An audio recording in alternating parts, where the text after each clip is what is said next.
Timothy was sure that the world hated him. The streets of the cozy mountain town were filled with people going about their business. When people saw their friends, they would greet them, ask how they were doing, and a small conversation would start between the interlocutors. A girl was running down the street, trying to catch up with her mother. Her mother turned around and asked her not to run, afraid that she might fall.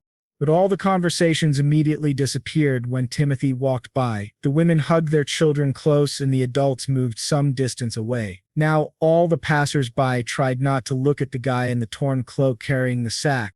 Timothy heard everyone around him whispering about how he was the corpse collector. The guy did not react to the voices around him or the people staring at him. His path was straight to one of the shops. The shop owner was not alone and immediately asked why the corpse collector had come to visit him this time. The other customers were in a hurry to leave the shop because they didn't want to be in the same room with him, but Timothy wanted to sell something. He poured the collected jewelry out of the bag onto the table.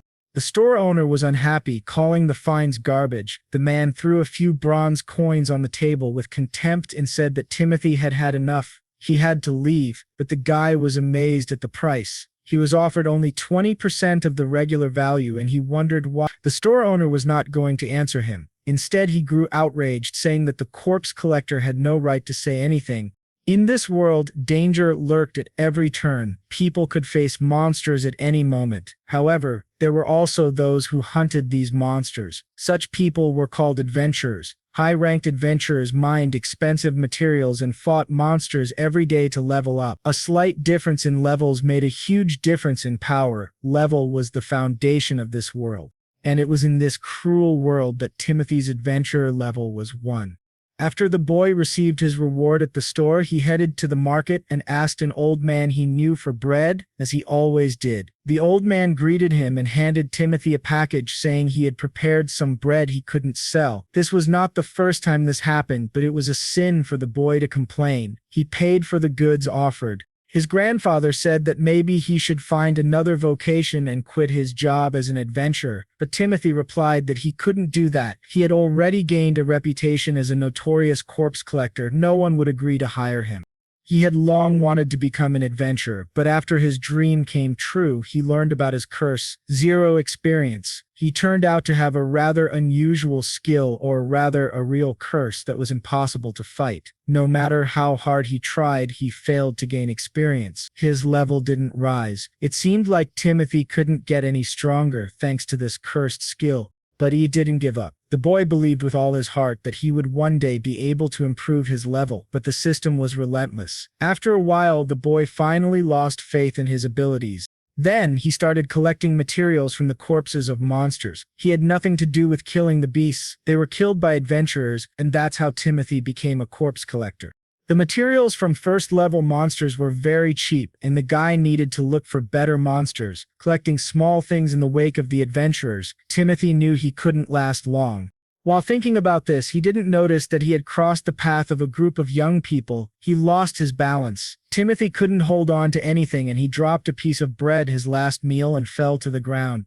The leader of the adventurers stepped on the bread and said with disdain that the bastard was a corpse collector. The adventurers crowded around the leader and Timothy with arrogant smiles. Everyone in this town knew him by that repulsive nickname. Because of it, he couldn't find another job. He couldn't understand why this was happening to him.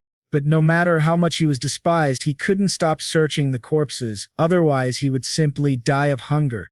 Moving through the goblin's cave, the boy hoped that he could find something worthwhile here. Suddenly, Timothy smelled a strong, unpleasant odor and saw a giant dragon corpse that had already begun to decompose.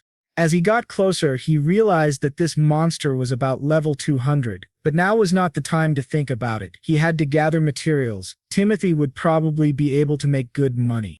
The boy examined the body and realized that many expensive parts were already gone. He was left with a putrid sack, an organ that, in the case of monsters of this category, was usually avoided because of the very strong, unpleasant odor inside. But Timothy didn't care. He made his living digging through corpses. When he cut open the bag, he realized there was something inside. The guy made a bigger incision and, to his surprise, found armor inside. As soon as the armor was freed from the tissues of the dragon's corpse, The cave was suddenly filled with red lightning. The guy realized that something bad was coming, something he wouldn't be able to cope with. A voice in his head ordered him to put on the armor. Timothy realized that the voice was coming from the armor itself, which meant the object was dangerous and he needed to get away as quickly as possible. But as the boy was heading for the exit of the cave, he suddenly saw a bunch of goblins preparing to attack. Timothy couldn't figure out where they had come from. It turned out the corpse collector had been rather inattentive. While preparing for the fight, he realized that his opponents were of the same level as him, but he didn't have good equipment. The goblins, meanwhile, rushed to attack, some of them armed, and Timothy realized he was about to be killed. The corpse collector could not believe he would really die in such a place, having achieved nothing in life. The guy didn't understand how, but he was pushed back toward the armor, and the voice started to sound in his head again. The voice insisted he put it on. Timothy decided that, in any case, he was not going to live, so he had nothing to lose. He shouted that he was willing to put on the armor, which in his mind was better than being killed by goblins. The system confirmed the wearer's consent and activated quick dressing.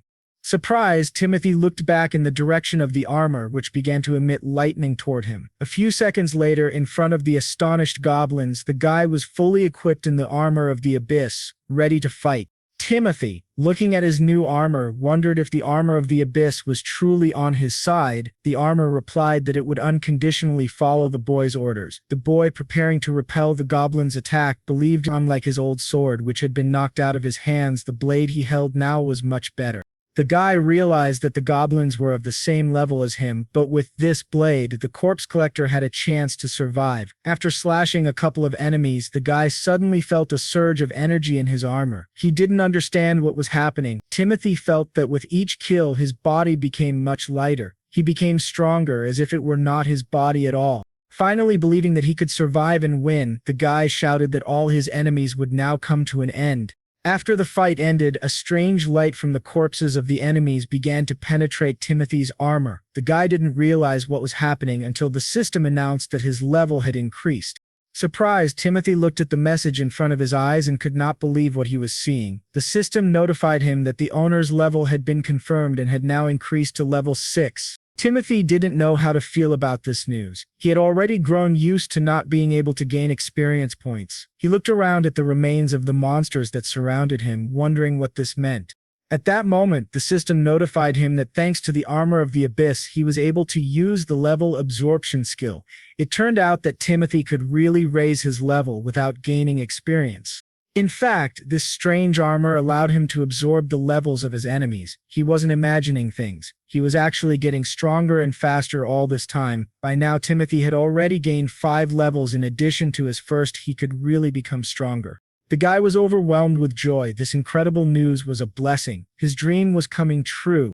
The smell in the cave was awful, but it didn't matter. Thanks to this dragon, Timothy had been able to level up. Suddenly, the boy realized that if he overcame all the enemies in this cave, he could become even stronger. Putting his hands to his chest, Timothy thought it was likely that his enemies wouldn't be able to hurt him thanks to this armor. If he used all the advantages of this equipment to its fullest potential and killed all the goblins, he could easily achieve his goal.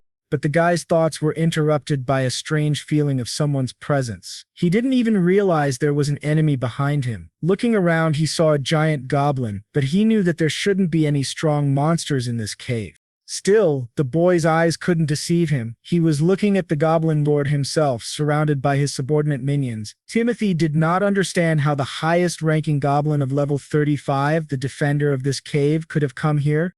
The boy realized that he urgently needed to run to the exit of the cave, but behind him, smaller goblins had already begun to eat the dragon's corpse. The guy realized the goblins were attracted by the smell of meat. The system alert recommended retreat immediately. Timothy understood this perfectly well, but he was unable to do so. All the exits were blocked. The goblin lord struck his first blow. The guy had to accept the fight. He tried to hold back the heavy onslaught of the enemy with both hands, but the resistance was useless. The goblin lord was extremely strong and easily threw the boy deep into the cave. It was difficult for Timothy to get up. He struggled to get to his feet, but he had no choice. The enemy had terrible and lightning-fast force. Although he had managed to raise his level, he was still too weak, and tears flowed from his helplessness. Timothy decided to take the opportunity to escape. He was still unlucky, but he managed to get away.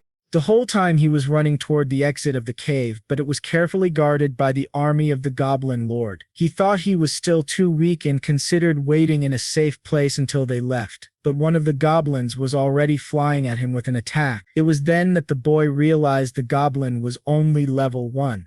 The guy grabbed his opponent by the head and slammed him into the ceiling. The level 1 goblin had no chance against him. After destroying the enemy, Timothy realized that in this world, everything was decided by level. Even this useless goblin must understand the difference between them, just as the boy understood the difference between himself and the Goblin Lord. The system notified him that the level was absorbed, and the owner's current level rose to 7. If Timothy continued to absorb levels, he would be able to defeat the boss. Now, he was forced to kill to survive.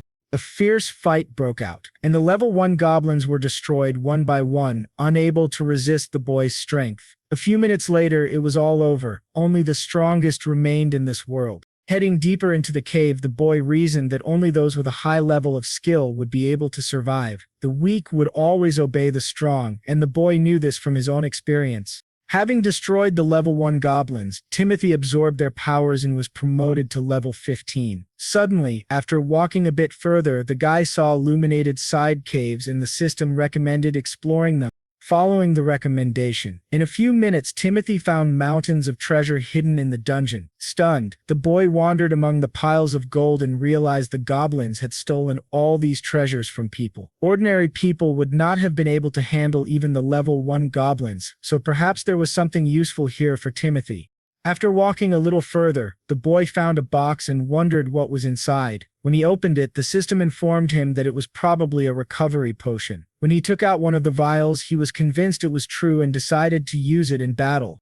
As soon as he thought about it, the system notified him that his armor had a special place to store potions. In a second, all the vials were automatically stored on the guy's belt. This discovery turned out to be very useful for Timothy, and he thanked the higher power that brought him here. The guy really wanted to take at least some gold with him, but he realized it would hinder him in the battle with the boss. The main goal was to return to the city alive. If he succeeded, Timothy could get rich by selling materials from the monsters. Having finally gathered his thoughts, he decided not to waste any more time and set off to meet new adventures and challenges. Suddenly, when he was almost out of the cave, he heard someone's voice and went to follow the sound. Behind one of the boxes, the boy was shocked to see a girl tied up. She was the one begging for help, so the goblins were stealing children as well. The girl, seeing a person for the first time in a long time, began to cry, continuing to beg for help. Timothy hurried to untie her, noting that she was very lucky to be noticed by him. After untying the gag from her mouth, the girl introduced herself as Lindsay and said she was from a nearby village. Sincerely thanking him for saving her, the girl folded her arms over her chest, stammered, and asked the name of her savior. When Timothy said his name, Lindsay was shocked. He asked her if she knew the nickname Corpse Collector. The girl apologized barely audibly, saying that she had certainly heard all sorts of gossip about the boy, and although the rumors weren't positive at all, the guy was completely different from what she had heard. Lindsay came closer to him, looked him in the eye, and said he was different because he saved her life. In her opinion, the guy didn't look like a corpse collector at all. These words struck him to the heart. Without giving Timothy a chance to recover, the girl shouted in admiration that the guy was a hero to her. Timothy had always dreamed of becoming an adventurer who saves people from danger, and finally, he had this opportunity. The boy told the girl to get up and go with him. He promised to take her to the village. Lindsay didn't immediately understand what he said, but at that moment, even if just a little bit, the guy was happy. Someone needed him. A few minutes later, he turned to Lindsay and asked her to hide behind a rock for a while. Thanks to his amazing armor, Timothy could feel the goblins approaching. A few seconds later, he was convinced that there were more than just a few of them. They had also seen their target.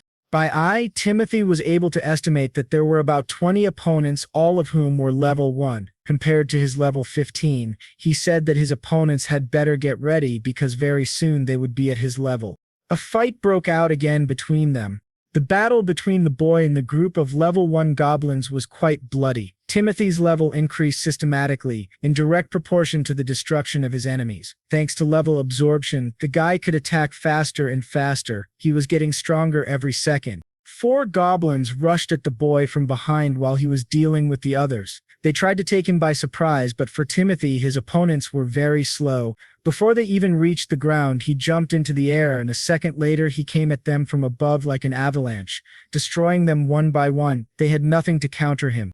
Soon, only he and a few enemies were left in the tunnel. The system confirmed the owner's level. It took a few seconds to count the number of enemies he had destroyed, and eventually, the system reported that he had reached level 35. Lindsay came out of a side tunnel and asked if she could come out now, but Timothy told her to stay in the hiding place. The boy had shed a lot of the Goblin Lord's relatives' blood and had finally made his way here. The Goblin Lord was very angry and radiated powerful energy. He raised his fist, releasing smoke from his mouth. Timothy prepared for a fight. They were at the same level now. The boy shouted that he was no longer as weak as he had been the first time they met. The Goblin Lord raised a giant cleaver over his head, but Timothy shouted at him not to think he was easy prey. He gave his opponent a quick sword blow to the ribs. The Goblin Lord screamed in pain, and all his minions who came out from different sides of the tunnel hissed fiercely at Timothy. The guy quickly counted his opponents. There were 10 of them. While the ruler was alive, Timothy didn't want to be distracted by trifles. The boy found Lindsay with his eyes and shouted for her to throw him the knives. The girl threw the knives along with her belt at Timothy. They flew into the air, and in flight the knives came loose from their holsters and began to fly in a chaotic pattern right at Timothy and the surrounding goblins. Lindsay, seeing this, screamed her apology to the guy. She realized too late that she shouldn't have done that, but to her surprise, Timothy calmly replied that she shouldn't worry because everything was absolutely fine. He picked up a pair of knives in midair and stabbed all the goblins around him with lightning speed. He moved with incredible speed, catching the next knives before they hit the ground. Each round of weapons found another victim, and no one but Timothy could track his movements or avoid their defeat.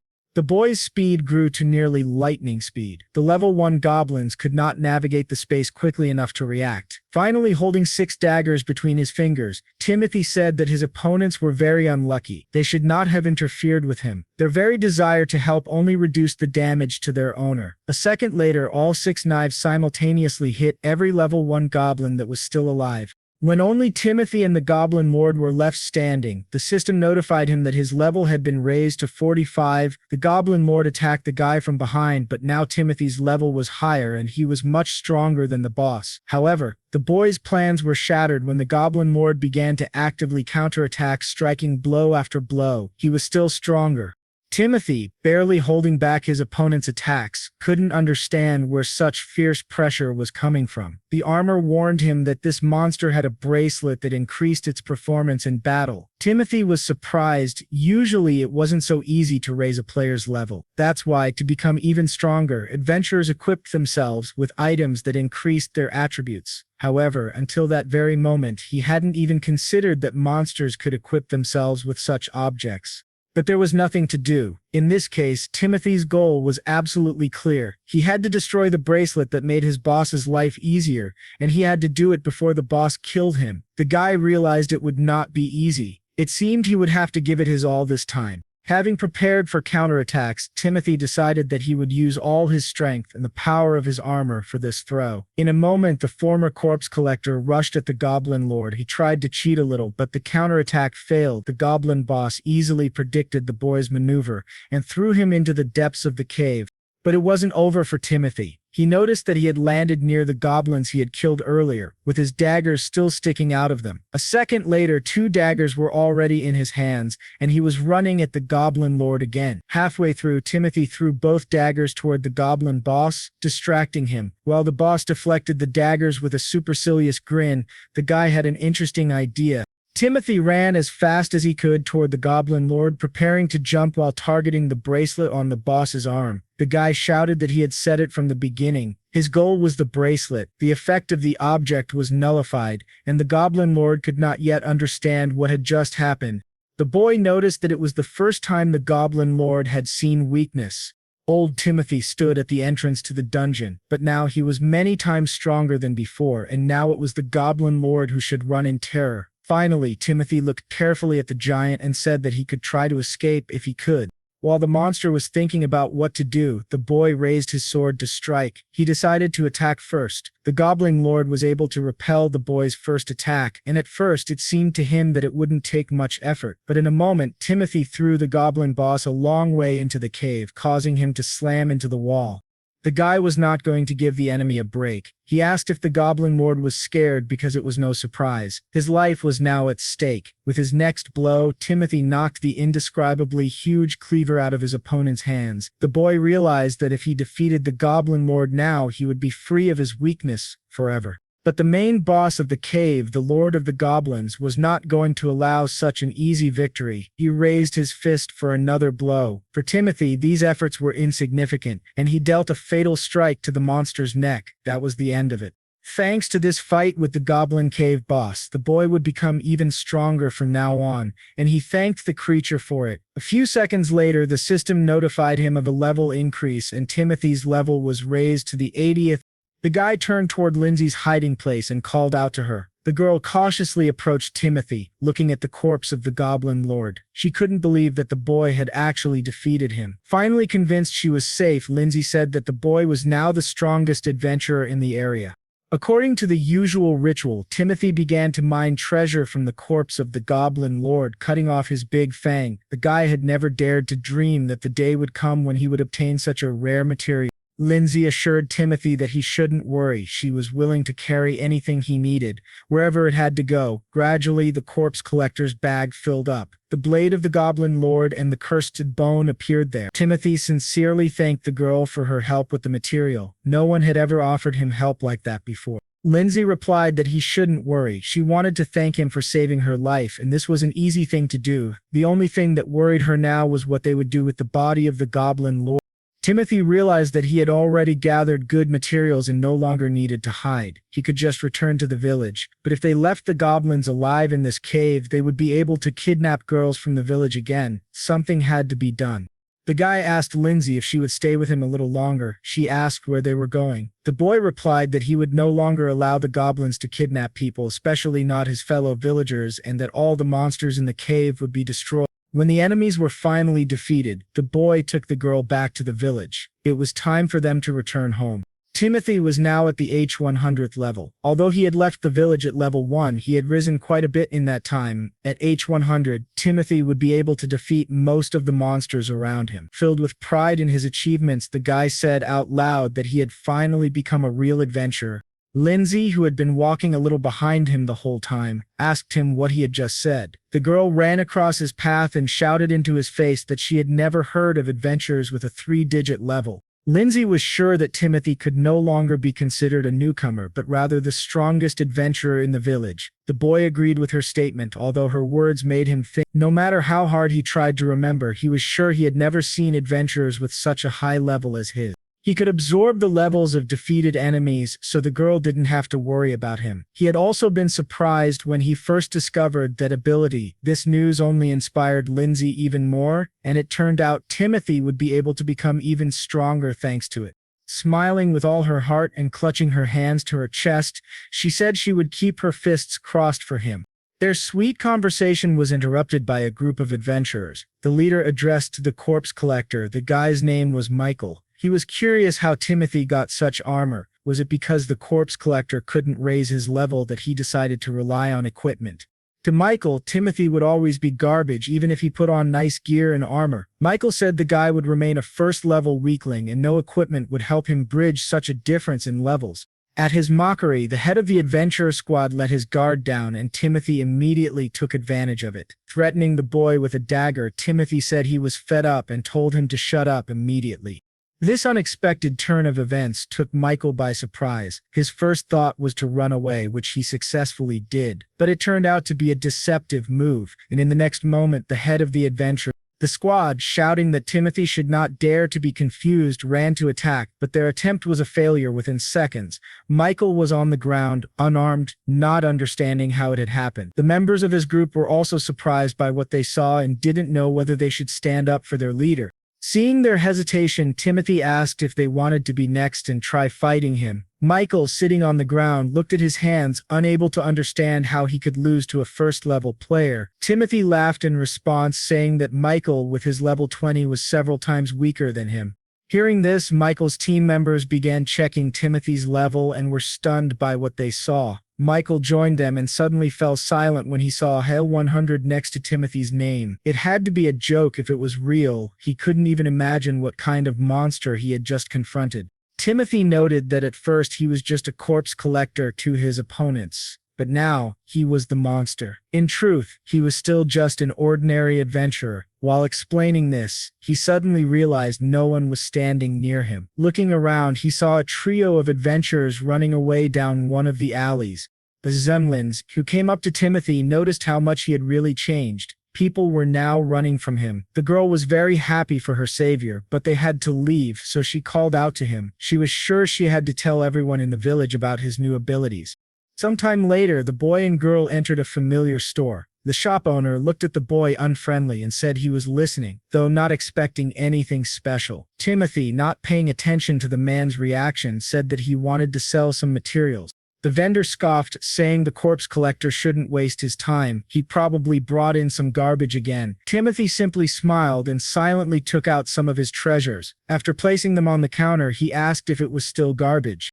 The amazed shopkeeper couldn't believe what he was seeing. The corpse collector was holding the large fang of the goblin lord. The man snatched it from Timothy's hands and examined it closely, asking where he could find such a rare object. Timothy paused for a moment and calmly announced that he had defeated the goblin lord on his own. As expected, the shopkeeper didn't believe him. It was too unbelievable for the old Timothy to do something like that. To confirm his story, the boy asked Lindsay to explain what happened. The girl backed up his claim without hesitation. Without waiting for the clerk's reaction, Timothy poured the rest of his treasures onto the counter. Realizing the man was frozen in place, Timothy asked if he would buy the items or if he should go somewhere else. If necessary, he could easily find another buyer for such rare treasures. The seller finally came to his senses and said that he would buy it all. He couldn't refuse such rare materials. Timothy could only hope the store owner would appreciate their value. Sometime later, the boy and girl went to the market to buy supplies. They were both hungry. Timothy showed a bag of gold to an old man he knew, and the man was overjoyed at his success. His grandfather asked where the boy had suddenly gotten so much money. It was incredible. Timothy happily replied that he had finally managed to defeat a powerful monster, and this was his reward for all his hard work. After hearing the explanation, his grandfather sincerely congratulated him on his achievement. But a second later, something happened that Timothy never expected. His grandfather ran up to him and hugged him tightly. At that moment, Timothy felt like the happiest person on the planet. He was truly supported. Then he noticed something happening at the exit of the market. He asked his grandfather and Lindsay to wait at the counter, and it turned out to be a good decision. Werewolves had broken into the village, and all the residents were in danger. One of the monsters had already seen its first target. A girl was trying to run away as fast as she could. Timothy arrived just in time to help her and delivered a fatal blow to the monster, saving the girl.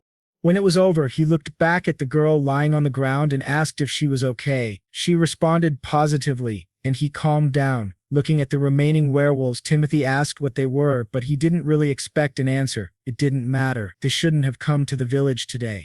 The first few werewolves were followed by a whole pack that climbed over the fence. They lined up in front of Timothy, preparing to attack. The boy realized he couldn't let them into the village. Meanwhile, the locals began searching for Michael and his group of adventurers, but Timothy realized they had fled. They had abandoned their duties because of him, so saving the village was now entirely his responsibility. He didn't mind, especially since the werewolves rushed into the attack. Each of them was level 8, and they posed no real threat to him. Of course, one person couldn't stop the whole gang, so some of them slipped past him and ran straight into the village to attack the townspeople. Hearing their screams, Timothy saw there were too many of them on the street, and Timothy knew he should never forget about them. If nothing was done about this invasion, the werewolves would simply kill all the locals. When one of the werewolves rushed at another victim, Timothy repelled the attack and punched the predator in the nose. He beat the werewolf until it stopped moving, and in the end, there was one less enemy. When it was all over, Timothy asked the man who had almost died if he was okay, and the man replied that he was not injured. When the man remarked that Timothy was a corpse collector, Timothy simply replied that he had more important things to do now. Although the locals considered him just a corpse collector and called him names, he still had clear moral principles. He couldn't leave people to die, so he needed to finish off the huge pack of monsters as soon as possible. The guy moved at high speed past local people who couldn't understand where he got his strength from. One by one he defeated the werewolves who had nothing to oppose the man with the H100th level. With each kill, the guy's level increased. He was absorbing them. Eventually his level rose to 72 in a very short time. Timothy had reached level 72 after defeating most of the monsters, but the werewolves were originally 10. If he had defeated all of them, he would have reached level 80. So everything suggested that Timothy had missed one, and now that werewolf was among the people in the village. The boy was right. One of the werewolves was sitting on the roof of a house watching a girl standing alone in the street. You might say Timothy found the victim just in time and got to her before the werewolf could land on the ground. The guy was well aware that even with his high-level abilities and experience, he would not be physically able to save everyone. Meanwhile, the werewolf was getting closer to his victim, who stood frozen in place, unable to move. The boy realized he couldn't accept what was happening. He had to save the girl. Maybe he could throw his sword at the beast. The guy had only one chance, but it was better to take the risk than to regret it later. So without hesitation, he threw his weapon in the direction of the monster. The sword flew in a straight trajectory toward its target, with only seconds left before impact. A strong blow from the sword sent the werewolf flying into the nearest wall of the house. It was wounded in the chest. Timothy approached the girl, who was sitting with her arms wrapped around her head. She was terrified. When the girl realized she was no longer in danger, she looked up at the guy and, surprised, called him a corpse collector. She asked if he had really come to rescue them. Timothy was glad the girl was okay. The guy realized he didn't have time to talk, so he hurried to say goodbye, glad that he had managed to save the child. But before Timothy could get far, he was surrounded by locals, and he thought that nothing good was in store for him. One of the locals said that they all had a conversation to have with the corpse collector. The guy understood that this was to be expected. People would be unhappy that they had been saved by a corpse collector. He didn't want to listen to more insults at his expense and hurried to say goodbye, saying they probably wouldn't want to see his face again. But before he could leave, he was stopped once more. Only this time, people wanted to thank him for their salvation. It was thanks to his protection that no one in the village was injured. Timothy had risked his life to save them. After these words, the mother of the girl he had rescued approached him, and he didn't know how to react to this behavior. The woman asked him to listen carefully to her words and thanked him for saving her child, bowing low to the ground. Timothy, seeing this, rushed to the woman and told her to raise her head immediately. He just wanted to help people. That's all. He used to collect loot from corpses, and that would never change. However, now Timothy had the strength to help others. He proclaimed that from now on he would become an adventurer who would help people in need. He asked the locals to watch him, for which he would be immensely grateful. Then he turned around and walked away. On that day, he went from a miserable corpse collector to an adventurer who saved the village from destruction. But the next day came.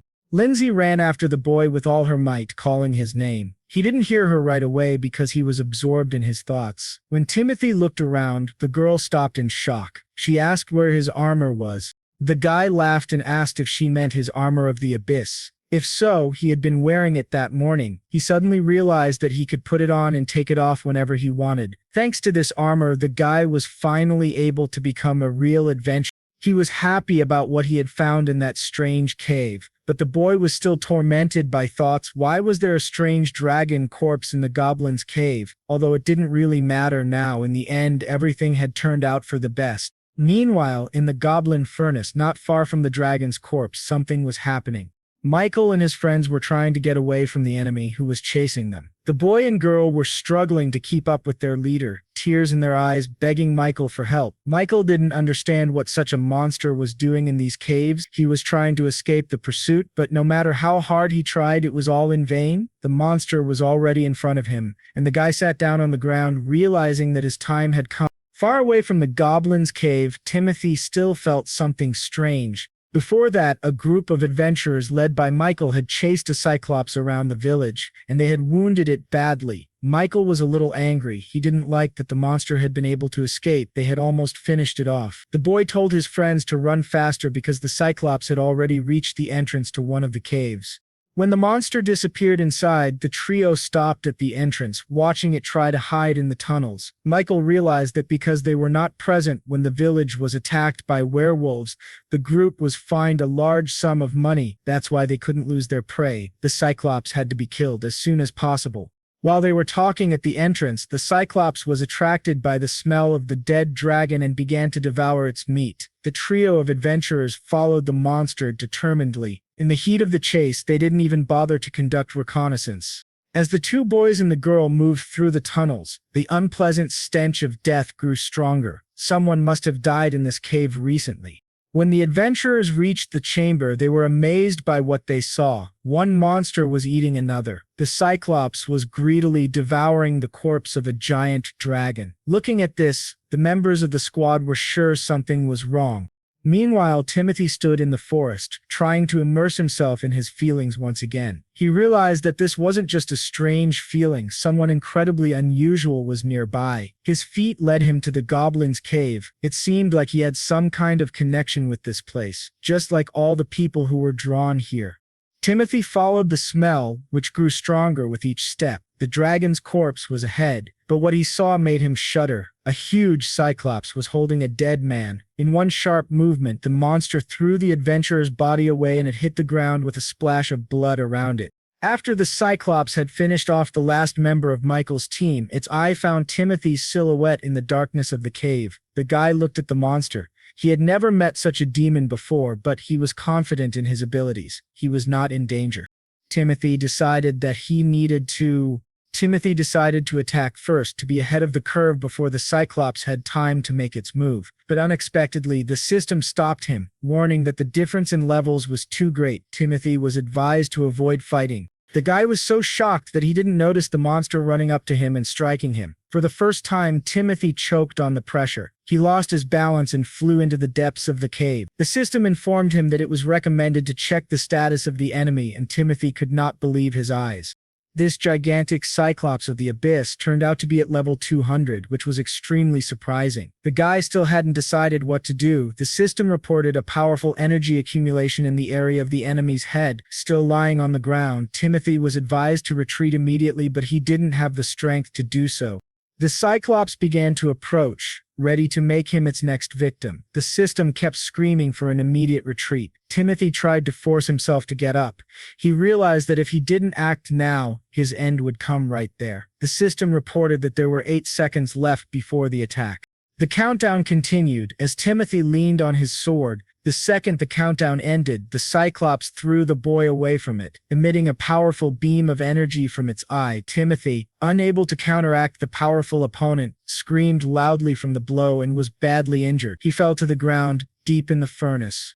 The corpse collector felt like he was losing consciousness, but the Cyclops was not going to stop. The guy didn't know how much time had passed, but something had definitely changed. The system reported that the enemy had left the cave. The monster may have mistaken Timothy for a dead man, but it was wrong, though it was close to the truth. The armor informed Timothy that he was seriously injured and recommended using a potion to heal his wounds. Timothy was delighted. He had completely forgotten that he had found such a potion in the goblin's lair. After drinking 1 bottle of the potion, the boy felt he could at least move more easily. He silently thanked the goblins for their medicine. The boy looked toward the exit of the cave. He had to urgently catch up with the Cyclops. It was definitely heading for the village. Timothy began moving toward the exit when suddenly someone called out to him, calling him Corpse Collector. It was a voice he was very familiar with. Looking around and peering into the darkness of the cave, he saw Michael near one of the walls. The boy was still alive, overcoming incredible pain. Michael said he saw the healing potion and demanded that Timothy give it to him. The leader of the adventurers still believed the potion was too valuable for someone like Timothy. Michael hoped to heal his wounds and escape before the monster reached the village. That's why he began to shout, demanding that Timothy hand over the healing potion immediately. But his enthusiasm quickly faded as he choked on a bloody cough. He began to beg Timothy, saying the pain was unbearable. The corpse collector asked the system that controlled his armor if healing potions could heal Michael's wounds. The system replied that it was impossible. Michael had too many fatal wounds and had 0 chance of survival. According to the calculations, he would die in a few minutes from blood loss.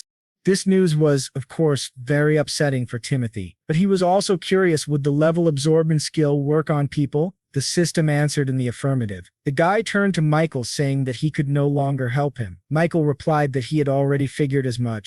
Michael cursed, wanting the pain to finally end. Maybe that was asking too much. Timothy offered him one option. He could put him out of his misery immediately. Michael replied that he wasn't stupid. He understood everything, so he asked Timothy to do it. With the last of his strength, he looked up at the corpse collector and told him to kill him. Timothy admitted that, to be honest, he had hated Michael all along. However, at that second, the guy realized that he would miss him, so he fulfilled the request and reached level 200.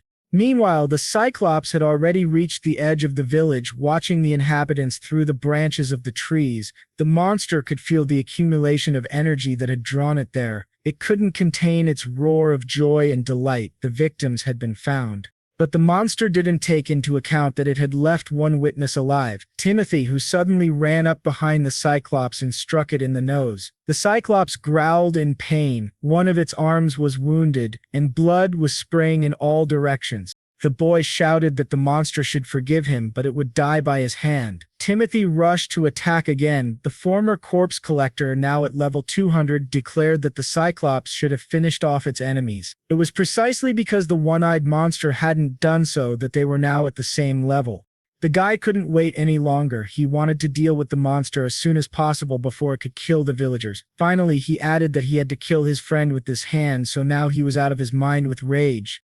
To be asked twice was too much. The monster rushed to attack at the same second, angry at the impudence of a boy. The guy took advantage of his opponent's blind rage and jumped on his shoulder, trying to deceive his vigilance. Once behind the monster, the boy immediately struck it. However, the effect of the attack was weaker than Timothy had expected. The Cyclops' wings were stronger than they had seemed at first glance. The Cyclops began to generate energy again to strike, but Timothy couldn't give it a chance to relaunch. The boy realized too late that the energy accumulation was only for the purpose of inflicting a physical blow, and the Cyclops kicked him without giving him a chance to recover. Then, the Cyclops uprooted one of the nearby trees and swung it at the boy. The blow was so strong that Timothy fell to the ground and broke several tree branches in his path. Timothy collapsed, exhausted. He could barely catch his breath. His injuries were significant, but he was not stubborn. The lives of innocents were at stake. Even though they were now equal in level, for some reason the Cyclops still felt stronger. The boy took out another bottle of healing potion and drank it. The monster even tried to use a trick against him. After the potion, his condition improved significantly. Wiping his lips, he said, "It's not over yet." The Cyclops started generating power again, and the system reported that Timothy was advised to retreat immediately. He tried to orient himself as quickly as possible, but the Cyclops did not want to calm down. A second later, the guy was already dodging the monster's energy beam, and the corpse collector frantically tried to figure out a way out. There wasn't much choice, and Timothy knew it was better to attack than to constantly avoid his enemy's strikes. The boy flew into the air and hit one of the wings with a lightning strike, the wing the Cyclops had been using to protect its eye. Timothy's cry of pain echoed, but he managed to cut the monster's wing. Although it was a difficult task, this small victory gave him renewed vigor and belief in himself. But what happened next even surprised the boy. The Cyclops pushed off the ground. It turned out the monster didn't want to fight anymore. It had decided to run away. Timothy couldn't stop him. The boy quickly realized that the Cyclops wanted to kill all the locals to restore his monstrous powers. Timothy ran as fast as he could after the monster. He had to get back to the village as soon as possible. It was in danger. The locals, meanwhile, had no idea what was coming until they saw the monster's giant shadow overhead. Luckily, they all managed to run away from the spot where the Cyclops landed, as the impact caused a real explosion. The first thing the Cyclops did after landing was destroy the houses around it. The villagers screamed and scattered in all directions, begging for help. This only attracted the monster's attention, and it began using its energy beam against the people and everything nearby. Timothy could not stand such vandalism. He struck the Cyclops unexpectedly and shouted for it to stop. As the monster prepared to counterattack, the boy disappeared from its field of vision, as if he had vanished into thin air. The monster looked up and saw his opponent in the air, preparing for another strike. A moment later, when Timothy reached his target, the Cyclops easily repelled the attack, a smile on its face. Timothy wasn't going to stop. He kept hitting the Cyclops over and over again. His goal was to save the village.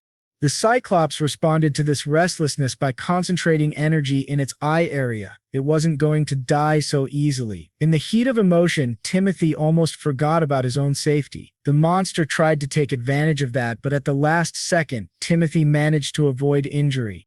When the enemy saw it had missed, it swung its huge fist to strengthen the attack. This blow was inevitable. It was so powerful that Timothy sank into the ground, kicking up a massive cloud of dust and stones. The Cyclops, meanwhile, turned around and headed for the center of the village, jumping from one roof to another.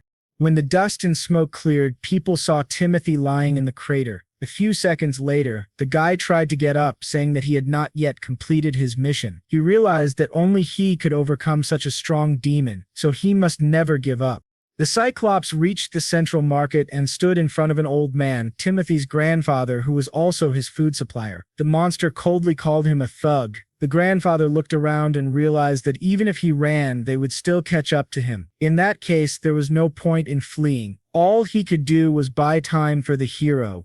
And the hero didn't take long to appear. A couple of seconds later, Timothy stood in front of the monster's face. The boy looked back at his grandfather and shouted that a scrapper like him could never be a hero. But his grandfather was adamant. He said the boy was truly a hero. Otherwise, why else would he come to his aid? Timothy may have agreed, deep down, but he still didn't know how to defeat such a strong and powerful enemy. The old man was silent and simply replied that it didn't matter that he and the monster were of the same level. Digging through the drawer, the old man told the boy not to keep so many unimportant thoughts in his head. A second later, when he found what he was looking for, he threw a piece of bread in Timothy's direction. The boy automatically grabbed it. Only after he had the piece in his hands did Timothy realize that it was the same bread the corpse collector ate every day. The old man asked if there was anything different now from the days when he was a corpse collector. Timothy said that the bread still tasted terrible, but thanks to his grandfather, he was able to pull himself together. Timothy thanked his grandfather and apologized to the monster for keeping it waiting. They could continue their fight. As soon as he finished his opening remarks, he immediately started running in the direction of the monster. Timothy flew around the Cyclops like a madman, striking it and avoiding counterattacks. At some point, he lost control, and the enemy grabbed his arm. The monster waved it in like a rag, and after spinning the boy hard enough, the Cyclops threw him toward one of the houses on the street. Soon, part of the street turned into a complete ruin, but Timothy was not going to give up. He was the only outpost to protect the people. Despite his best efforts, he could not find the path he needed to take to defeat this monster. Suddenly, Timothy heard a child crying and looked around to see a boy cowering in fear near the wall of the destroyed house. The corpse collector ran up to the boy, trying to protect him from the Cyclops, and shouted at him to run away immediately. The boy said, through his tears, that he was very scared and couldn't move because his legs didn't obey his head. In the end, all of Timothy's persuasion was in vain. The Cyclops' eye had spotted the little boy and had already made him its target. The giant monster immediately jumped up and landed right next to the frightened child, its mouth gaping open. The boy shrank back in fright, expecting to die, but Timothy covered him with his body, shouting that he would not allow this to happen. With all his desperation, the corpse collector resisted the giant fist of the Cyclops, which was trying to push him down with great pressure. Eventually, the monster retreated, and Timothy had a few seconds to catch his breath. He asked the boy to run away as soon as possible. The boy replied that he still couldn't move, and the Cyclops began to generate an energy beam near its head. Timothy, realizing that there wasn't much time left, began to persuade the boy, saying that he was brave and would succeed. Inspired by such warm words, the boy got to his feet and shouted that he would not be afraid from now on. While the child was running away to safety, Timothy prepared for the next round of battle. The system notified him of the energy accumulation and the need to retreat, but Timothy didn't have the strength to do so. It seemed that this time he would not escape. The Cyclops' eye released an energy beam toward the boy. This time, the energy was quite powerful. Timothy's body rammed into the building opposite and smashed it to pieces. After flying through the building, the guy ended up on the neighboring street, still breathing but almost exhausted. Despite the fact that he and the monster had the same level, the difference in strength was too great. The Cyclops was too powerful an opponent. The system notified him that he needed immediate treatment, so Timothy reached into the compartment with the potions. But a second later, Timothy realized that the compartment was empty. There wasn't a single bottle inside. It seemed that the healing potions had been lost during the monster's last attack and there was no hope for salvation. The guy realized that he had to be healed urgently, but gradually his consciousness began to fade. So, the village was destroyed. If he could recover, he could save all these people, and Timothy really wanted someone to help him. His request was heard. The bottle of the potion was already being emptied, providing the desired healing. Timothy gradually opened his eyes and saw a stranger helping him. Seeing that he had regained consciousness, the girl shouted joyfully. Timothy stood up and asked who she was. The stranger introduced herself as Melissa. She said that she was born and raised in the village, so she also wanted to protect it. She was just an ordinary village girl. The cyclops couldn't wait long. It was destroying everything around it, so Timothy had to get back to the fight as soon as possible. The girl shyly said that she saw the boy fight the monster to protect their village. All the people also wanted to protect this village despite everything that had happened before, and they were very grateful to him for his sacrifice. She got to her feet and offered Timothy her hand, suggesting they get out of here. But the guy said he couldn't do that because he was the only one in the village who could defeat this monster. The guy leaned on his sword, trying to get up. He had to come up with some plan to save the people in his condition. But Melissa replied that if Timothy lost to the Cyclops now, then nothing would save the village. The boy saw the village burning and smoking behind the girl's back. The scale of destruction was overwhelming. Destruction was increasing with each passing second. Melissa believed that because Timothy was the only defender, he needed to avoid meeting the monster for now. He could only resume his duties once his injuries were fully healed. The guy's whole body really hurt. It seemed like he needed to rest a little more before fighting again at full strength. But Timothy and Melissa's plans were not to be, as the Cyclops landed in front of them a few seconds later, ready for a new round. Melissa once again held out her hand to the boy, who had to decide whether to run away or not as soon as possible. This time, the boy wasn't going to argue. He grabbed Melissa's hand and ran as fast as he could away from the monster. The girl ran into an alleyway and Timothy, without stopping, asked her how she knew his name. Rounding another corner, Melissa said that the boy was extremely popular in the village. Timothy asked if this popularity was somehow related to the corpse collector, and the girl said, of course, but there were some nuances. Abruptly stopping and turning to the boy, she smiled and said that she considered him a hero. When the village was attacked by werewolves, she was also present on the street and saw everything with her own eyes. Suddenly, blushing and closing her eyes, Melissa said that this was why she believed in him. The girl believed that Timothy could save the village, and the boy was incredibly inspired by her words. He promised, with respect in his voice, that he would definitely kill this monster and save their village. The conversation between the boy and the girl was interrupted by screams from around the corner. When they looked out, they saw some people dragging villagers to carts in the middle of the small square. There were 2 carts already filled with residents, and only the last girl was left to be dragged away. The leader of the robbers ordered his men to hurry up because soon the monster would reach there. Even if they all openly kidnapped people, no one could stop them now. The leader of the robbers and looters laughed out loud. Their time to make money had finally come. Timothy didn't understand why he had to come across these disgusting creatures who couldn't even be called human during such destruction. These creatures were going to take everything they could carry from civilians.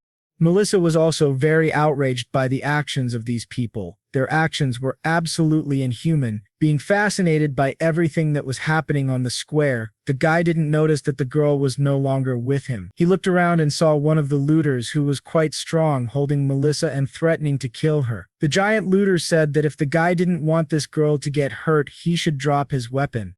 Timothy could barely restrain himself from killing the attacker on the spot, only stopped by the girl in the stranger's arms. Eventually agreeing to the giant's terms, the 3 came around the corner and showed themselves to the leader of the robbers. The marauder scratched his head thoughtfully, as if he had informed them in advance that they didn't need the men, but in a second, all the attention of the gang members was directed at the girl, who was really very beautiful. One of the looters said that he was quite sure they would be able to sell her for a high price. Timothy asked how these people had the nerve to do such things while the village was in danger. The head of the looters said that he didn't care what happened to the village. They originally came to this village to plunder it, and the invasion of this monster was useful. Suddenly running up to Timothy, the leader of the looters said that he was lucky that they had not killed every single one of them. These words made the guy's blood boil. Were these crushed people really complete bastards? Timothy's reaction did not impress the leader at all. He laughed and asked if he was really an adventurer. Leaning down to the boy's ear, the robber said that he was very sorry he was in the wrong place at the wrong time. Even with so much power, the adventurer could do nothing in this situation. The leader of the robbers no longer paid any attention to Timothy. He turned to his men and told them that it was time to get on the road. Looking at Melissa, who was still in the giant's hands, the man ordered him to watch her more closely. The robbers did not want the boy to interfere in their affairs. Timothy just needed a second. As soon as the right opportunity arose, he would save Melissa, and suddenly that moment came. It was Lindsay. The girl was running at the burly man with such speed that she didn't have time to stop in time. When he jumped aside, she tripped over a stone and fell to the ground, still holding the knife in front of her. The burly bandit said that she could never beat him. He was in a different weight class. But Lindsay replied with a smile that she didn't have such a goal. The plan was a little different. She shouted that she was just a decoy, and a second later, Timothy took his chance. The adventurer was moving so fast and had such strength that the robber had no chance. He just flew into the air. The robber dropped Melissa from his hands, and Timothy managed to pick her up in time. The girl flew straight into his arms. The boy told her that everything would be okay now.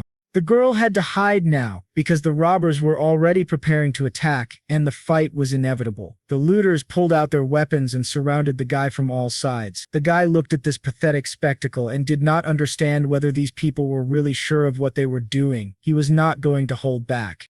The leader of the robbers shouted with laughter that they were not afraid of him, that he was a fool pretending to be a hero. Timothy turned in his direction and said that he was giving them one last warning. It was not too late to stop. There was too big a difference in levels, and soon it was over. The still living leader asked what Timothy was, saying adventurers were not that fast. Timothy came closer to the robber and said that, unfortunately, he was no ordinary adventurer. Their marauding squad had been unlucky enough to come across a level 20,000 adventurer. The leader cursed and jumped up from his seat, throwing himself at the guy with the sword. He could not stand such humiliation. When it was over, the system notified them that Timothy's level had risen and reached the maximum mark for a human. The guy was amazed. This meant that a person could not go beyond the 250th level. He had never thought there could be a level limit, but he had also never heard of adventurers with a level as high as his. He was brought out of his thoughts by Melissa, who threw herself around his neck screaming, and he could barely stay on his feet. She thanked him for saving her, but Timothy said he would never have left her. He couldn't have done that, because it was this girl who had saved him when she gave him a restoration potion to drink. If not for her, that cyclops monster would have killed him long ago. So Timothy's whole being screamed that he had to protect this girl. Melissa took the boy's face in her hands and said that, after all that had been done, he had become a real hero to her. The guy was confused. He didn't think he deserved such words in his direction. He had never been praised.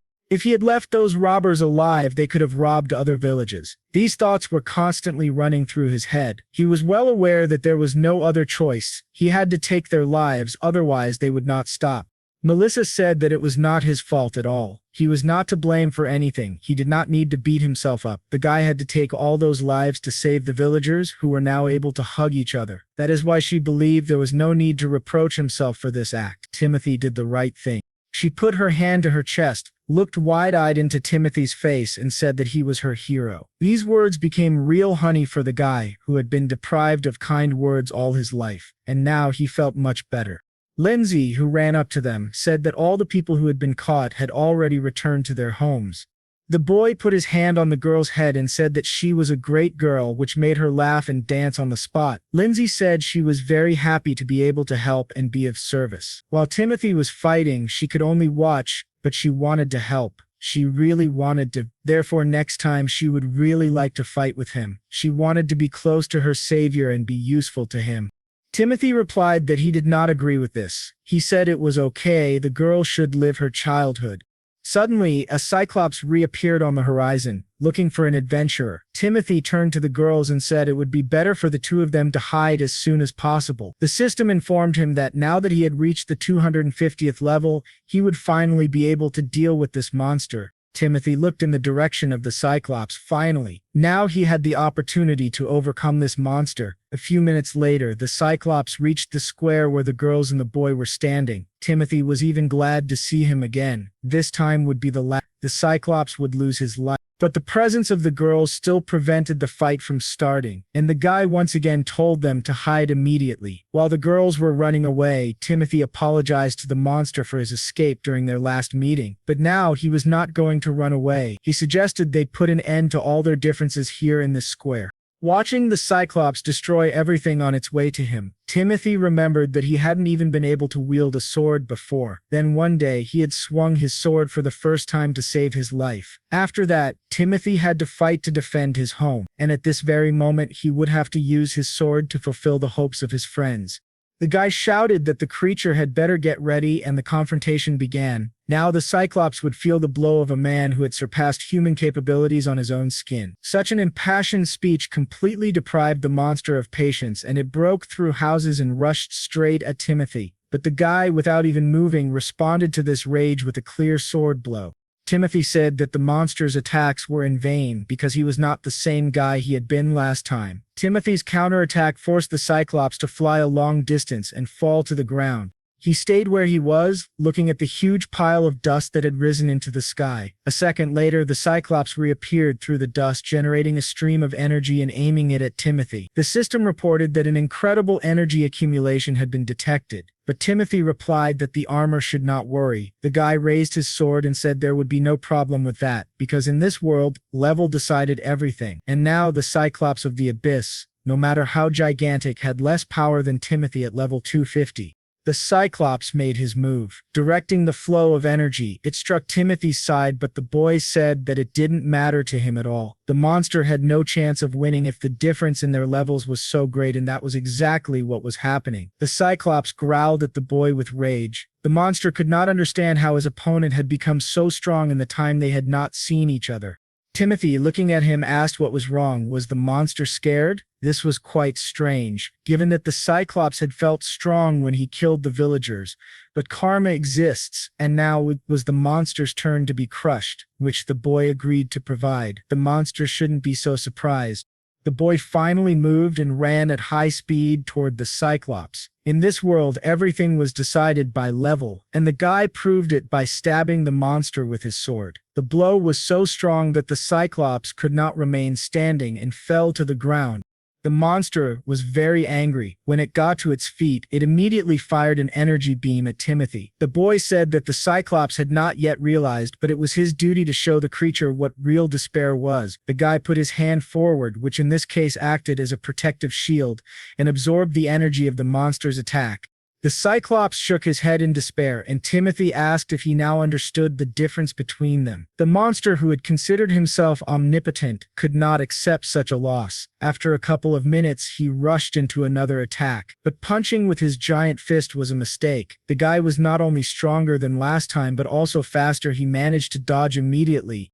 After the physical attack, the Cyclops used another energy beam, hoping to take advantage of the element of surprise. Timothy realized that he couldn't wait any longer, and he jumped into the air, intending to end the fight. The Cyclops tried to track his trajectory, but it was all in vain. The guy was approaching fast, so the Cyclops had to defend himself. With a single lightning strike, Timothy cut off the hand that the Cyclops was using to cover his eye. This loss turned out to be very significant for the monster. It screamed in pain, holding its wounded arm with its remaining hand. Timothy wanted to finish the monster as soon as possible, because this story had dragged on for too long.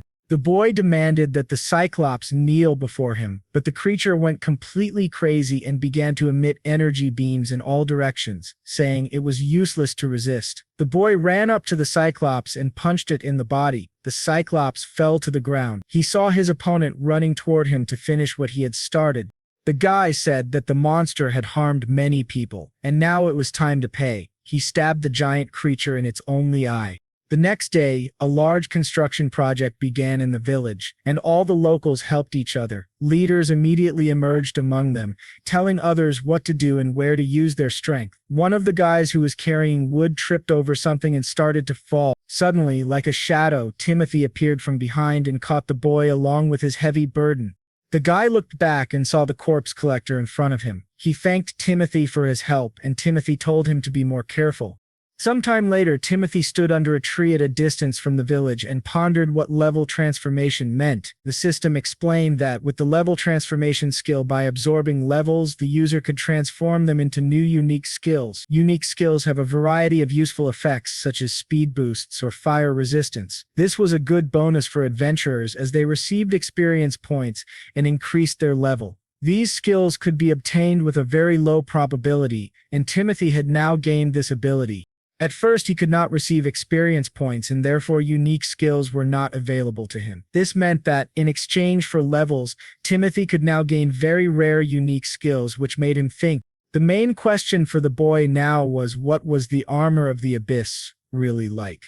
The system recommended that he first learn the skill, Breaking the Limit, which would allow him to gain an unlimited number of levels. The price of this rare skill was 240 levels. That was the price to pay for it. If he bought this skill now, Timothy would immediately lose almost all of his 250 levels. But if you looked at it from another angle, this skill was simply necessary for Timothy. When he realized this, he no longer hesitated but resolutely paid the necessary price for new opportunities. The system told him that to buy a skill, he had to say a code phrase in the name of the desired skill, the phrase being purchase request, which he did. After the conditions were met, the system announced that it was performing a level transformation. The guy did not realize what was happening to him, but a second later, a powerful energy beam shot up into the sky. At the same time, an element on Timothy's armor was activated, and this skill was quite painful. As if from the heart, 240 levels began to fly out of the boy's talisman. A few minutes later, the system announced that the transformation was complete, and the Break the Limit skill was obtained. The guy suddenly experienced a new feeling, as if his consciousness had expanded. The system reported that the limit of the human level had been exceeded. In other words, the guy was now a being beyond human. It had been a long journey. Meanwhile, a new traveler entered the village. He was dissatisfied, feeling that he had traveled all this way for nothing. Despite all the adventures along the way, it turned out that the monster had already been destroyed, so his time was wasted. In addition, the man was curious about the adventurer who had defeated the demon and asked about his current location. The system notified its owner that the maximum level had been exceeded and that 200 levels were waiting to be absorbed. These levels were then granted to the owner. The guy had completely forgotten that last time he had failed to absorb the Cyclops' level. After a few seconds, Timothy watched his level scale change as active absorption took place. Although he had spent almost all his levels on the transformation, he could now feel at ease and prepared to fight monsters again. Timothy decided that he had to learn as many unique skills as possible. All of these skills were extremely valuable. If he could obtain enough of them, he might become the strongest adventurer in the world. He realized that first he needed to think through his plan of action. Timothy's thoughts were suddenly interrupted by Melissa, who attacked the adventurer from behind, causing him to fall to the ground in surprise. The girl said that she had been looking for him. After yesterday's victory over the monster, chaos had broken out in the village and she couldn't find him anywhere. Timothy apologized and explained that yesterday he had been helping the villagers put out fires. Lindsay, who also suddenly appeared on the lawn, said that Melissa had been very worried about him. When the boy and girl looked back, Lindsay added with a smile that of course, she had been worried too. Timothy said he was very happy that the girls were okay. He had really been worried about them. Melissa smiled and said that it was all thanks to her boyfriend and she was very grateful to him, saying it was just a thank you. Then Melissa approached Timothy and kissed him on the cheek. After that, both the boy and the girl felt a bit out of sorts. Finally, Melissa, looking down, said that she had fallen in love with Timothy. Before the guy could recover from the news, the girl was already running away, blushing. Only Lindsay and Timothy remained on the lawn, staring at each other in silence, unable to fully comprehend what had just happened. An old man suddenly appeared behind the boy and said with a laugh that it seemed spring had finally come to him. Unable to endure the girls and the old man's teasing any longer, Timothy began shouting and chasing them away. They ran off, laughing. Left alone, the guy could no longer hide his joy. Someone had fallen in love with him, something he had never even dreamed of before. Timothy didn't know what to do about it, but the system told him that he had to act like a man. A few days later, a large group of adventurers appeared near the village. It seemed they had reached their destination. What they found looked like a wasteland. "Were we too late?" one of the squad members asked. Another replied that this was probably not the case and suggested that maybe another monster had attacked the village. If it had been the work of a flaming dragon, nothing would have remained of the village. The head of the squad said that, in any case, they needed to ask the locals about the attack. No matter what happened before their arrival, the adventurers had to prevent the dragon from attacking. Listening to the commands of their leader, the adventurers moved toward the village with determination. Meanwhile, something was happening in the infamous Goblin Cave, and it was quite dangerous. In the depths of darkness, a black dragon awoke and poured flames all around. Timothy decided to practice some of his new skills and have a little fun with some monsters. All the daggers the guy fired hit their targets. The guy was back to level 1, and in the last few days he had acquired many unique skills. Running past the various inhabitants of the forest, the boy recalled that his first skill was poisonous coating. Although it cost 200 levels, this skill allowed him to apply deadly poison to any weapon. With such a setup, Timothy could handle small monsters, which is what he was doing at the moment. His second skill was knife throwing, and with these two skills he had lost all his levels, but thanks to them, Timothy could now defeat monsters by avoiding direct confrontations. The only drawback of poison was that it took time for the monster to die. Even at level 1, Timothy could now regain his former strength with great speed. The boy stood in clearing the area. Timothy saw the rays of the new levels he had gained rise above the forest. The system reported that Timothy's level had risen to 41, and he decided to spend the points on new skills. Timothy sent in a purchase request and announced that he wanted to trade levels for a poison boost. A few seconds later, the system complied with the request, and from now on, monsters should die faster. The guy decided that enough was enough for today. Now, about 20 monsters were poisoned, and in a couple of hours he would be at level 200 again. After completing everything he had planned, Timothy decided to head back. On the road, he saw a large group of people and caught up with the last of the crowd. The guy asked what was going on. The head of the adventurer squad, a man named Abe, was intrigued by the unexpected meeting and asked if the guy was also an adventurer. Abe was level 120 and a representative of the Adventurers Guild. He wanted to offer the boy a place in their group, but looking at Timothy's data on his monitor, saw that the boy's current level was only 1, which was not enough. All the adventurers gathered around began discussing the fact that Timothy must be a beginner. It was the expected reaction. Abe assumed Timothy probably wanted to become an adventurer, but Timothy replied that he had been one for a long time. This answer stunned the guild representative, who didn't even know how to respond. One of the squad members hugged Timothy's shoulders and, laughing, asked why, in that case, the guy still had a level of 1. "It must be some kind of joke," he said. But as he took a closer look at Timothy's face, the man recoiled. He couldn't believe it. He had heard rumors about this eccentric boy. He was called the weakest adventurer in the history of the universe, the very collector of corpses. Timothy replied that it was true and asked what problem the man had with it. Realizing that the situation was escalating, Abe interjected. He explained that they had received a guild assignment to hunt. Recently, eyewitnesses had seen many special demons in these lands. They were here for one reason. The Black Dragon, a powerful monster of level 150, was hiding in the area. Abe knew that defeating such a monster alone was impossible. That's why he had gathered a group of adventurers with unique skills. His squad would overcome the dragon, and the locals should not worry. Realizing he hadn't even introduced himself formally, Abe shook hands with Timothy. While doing so, Timothy calculated that theoretically he could handle the dragon himself. However, one thought troubled him. Was it really the same black dragon who had given him the armor?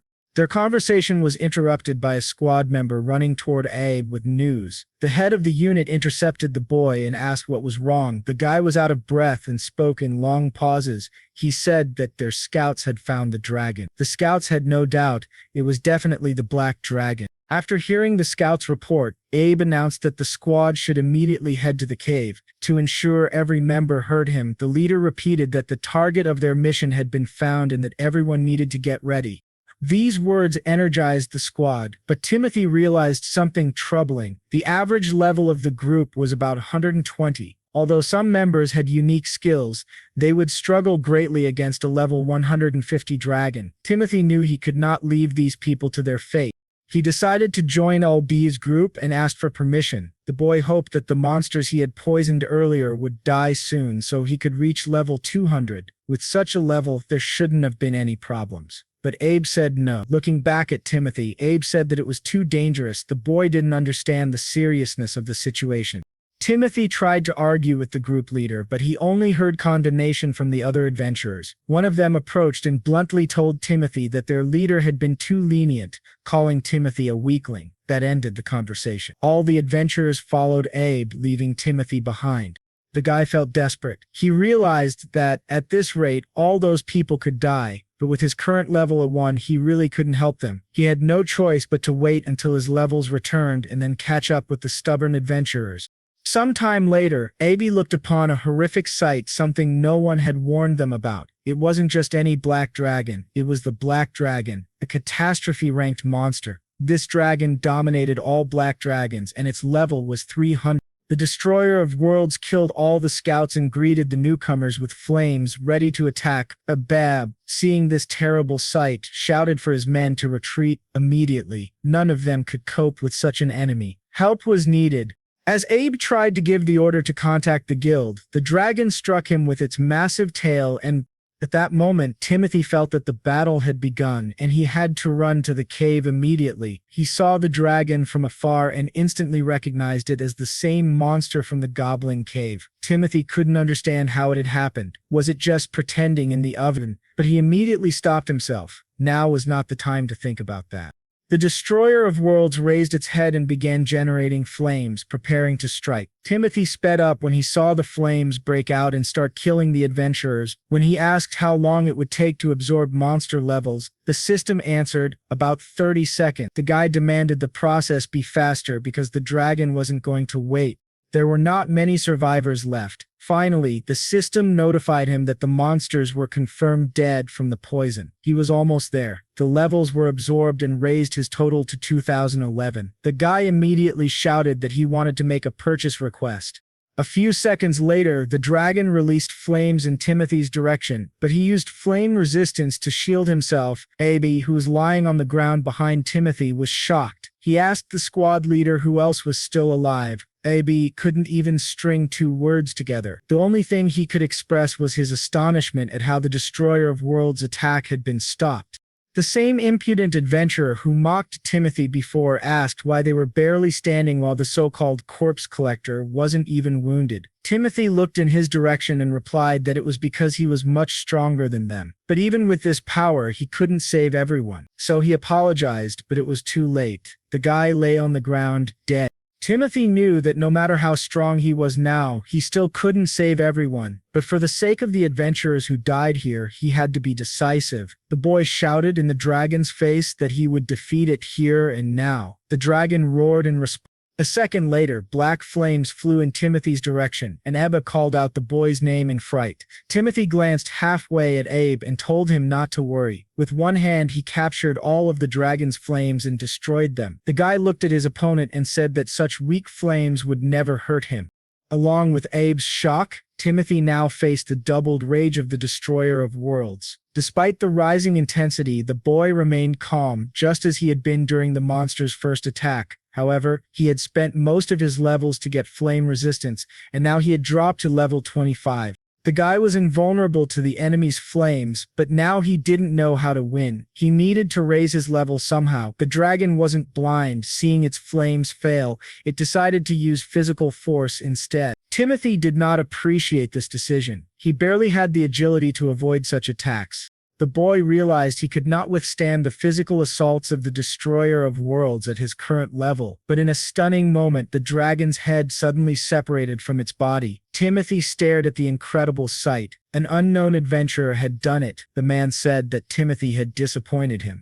Impressed by the speed of events and the ease with which the dragon was slain, Timothy asked who the stranger was. The adventurer introduced himself as Tyler and said that he was the only one of his kind on the entire continent. Radiating infinite self-confidence, the guy added that he was the only adventurer of catastrophe rank.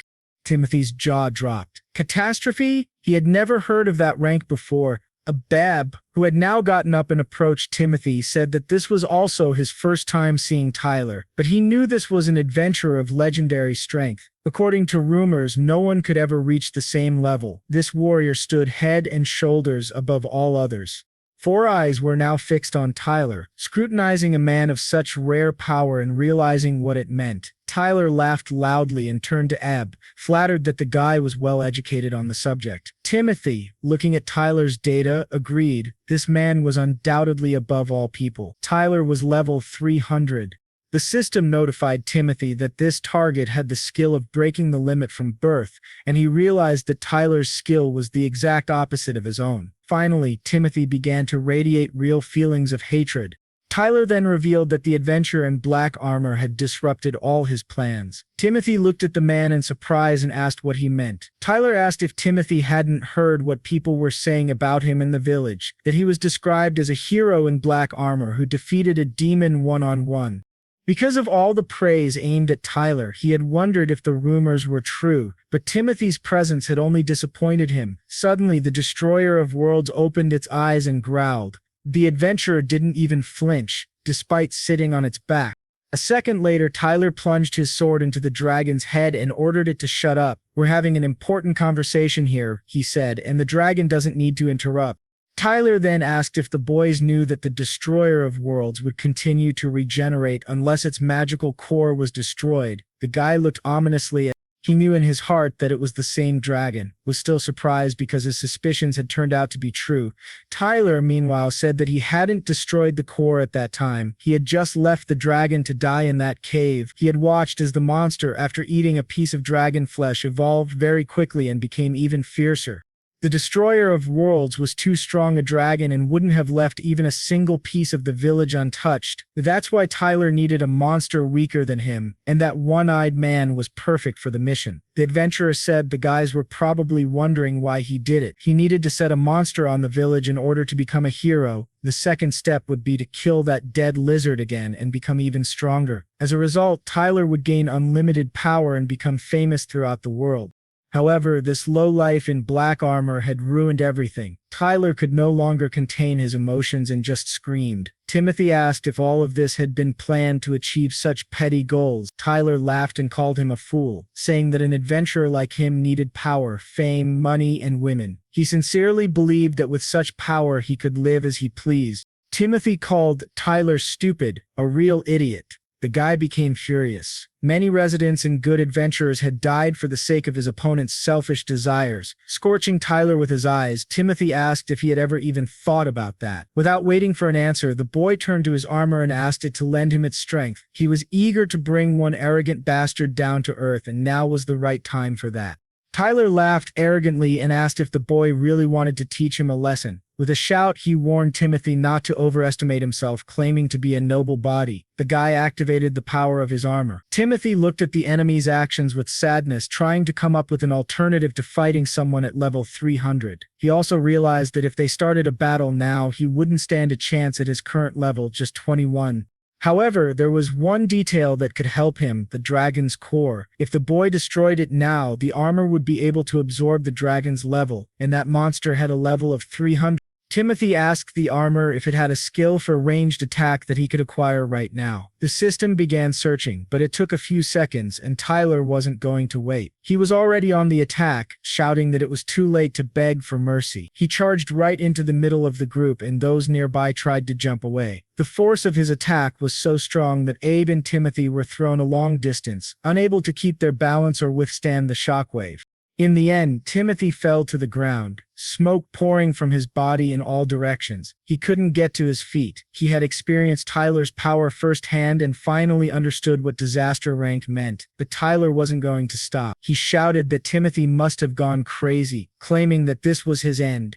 Timothy, however, realized that if this beating continued, he would be in real trouble. Unexpectedly, the system informed him that the search was complete and recommended purchasing the small grenade skill. Timothy didn't understand how that would help. He believed he couldn't destroy the core even if he tried, but the system said he didn't need to. In fact, the armor recommended using poisoned knives to increase their level. The guy got to his feet. Tyler, disappointed to see his opponent still standing, was enraged. He started shouting that Timothy couldn't even stand properly, let alone fight, but Timothy decided to fully rely on the armor system and made a request for small grenades. Tyler watched the guy's actions but didn't understand what he was doing. His opponent's behavior caused him to hesitate. Having acquired a new skill, Timothy said that everything was about to change and threw the knives in the adventurer's direction. The attack did not frighten Tyler at all. He laughed, calling it child's play. What was the point of throwing knives if they didn't even reach their target? But Timothy replied that the enemy was not the target. The former corpse collector shouted that this time he was aiming at the dragon. A second later, Timothy gave the command to explode, and Tyler didn't have time to do anything about it. With this new skill, which Timothy had just acquired, the destroyer of worlds was finally finished. Tyler twisted his head in all directions as the dragon's levels began to transfer into Timothy's armor. The system reported that the level had been absorbed and upgraded. Timothy immediately ran to attack the enemy. The two men faced off in a powerful confrontation, neither willing to give in. To top it all off, Tyler was very surprised to learn that his opponent had been only level 21. Timothy replied that it had been true at first, but now the situation had changed a bit. He was now level 31. Tyler finally understood. He had been wondering from the very beginning how this guy had been able to overcome the monster. When he struck Timothy again, he shouted that it was all because of the boy's damned ability. The enemy attacked again and again, forcing Timothy flew across the clearing. Pausing for a moment, Tyler told the boy not to even think about joking with him. Was it possible that being just one level superior, the guy thought he could handle a catastrophe rank adventurer with vast combat experience? Tyler certainly didn't think so, and he told his opponent exactly that. He threw himself into another fight, but this time Timothy skillfully avoided his blow. In a moment, the guy was behind Tyler's back and struck him with a lightning punch. Stunned, the catastrophe-ranked adventurer barely managed to repel the swift attack. This crossing of blades between the two enemies caused a huge vortex of shockwaves. Timothy didn't understand what kind of experience Tyler was talking about. Such a greedy and arrogant bastard didn't need to mention it, because in no universe was Timothy ever going to lose to this miserable lowlife. Suddenly, Tyler's armor sent up a blue wave of energy around him, and the guy pulled away from the enemy just in case. Tyler said that Timothy's armor was pretty good, but added that the guy was still talking complete nonsense, so he told him to keep quiet. After a moment, Tyler activated his unique skill, Manifestation of the Crooked God. The sight was truly incredible. As the skill was activated, Tyler immediately attacked Timothy, screaming that this was his power. The corpse collector clearly understood that if he did not avoid this energy wave right now, he would die on the spot.